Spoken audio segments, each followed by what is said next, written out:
Hmm? Kamatis din sibuyas? Hmm? Pwede ko lang.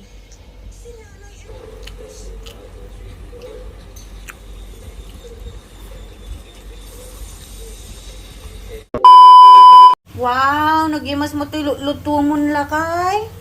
Adobo nga dalom kan batikulan. Wow, my favorite. Yeah, tapos thank you. dapat ilaok na nga lato-lato. Indam. Indam nga lato-lato. Ala, ayan na.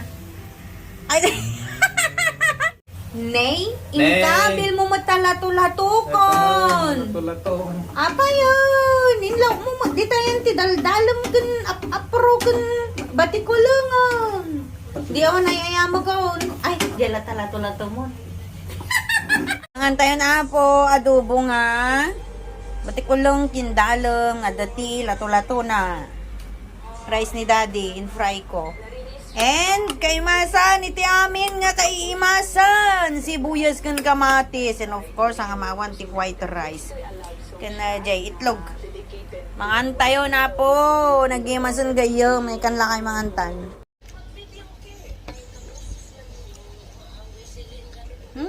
Kamatis din sibuyas? Pwede ko lang.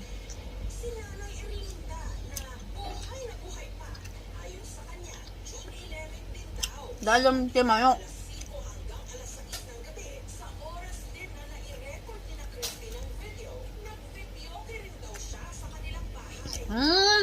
Sarap.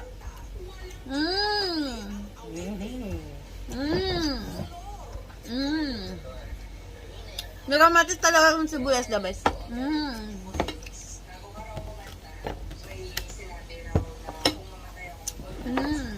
Ay, po mga na.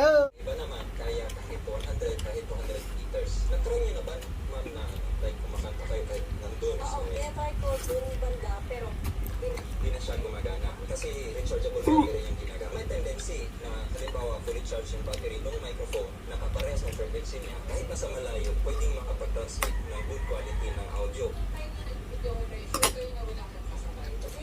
Pwede naman, ma'am, na wala kayong narinig na kasabay niyo. It could be somebody, mga kapitbahay niyo na medyo malayo, basta within reach, no? Aabot yung signal. charge.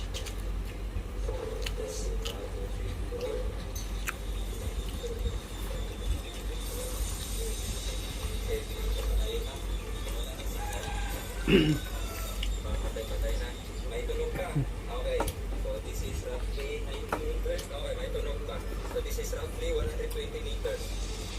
Yung receiver, kaya niyang marinig ang signal doon sa transmitter. Yung unit na nakakabit doon sa speaker, kaya niyang hagilapin kapag parehas yung sinasabi doon sa microphone na yun.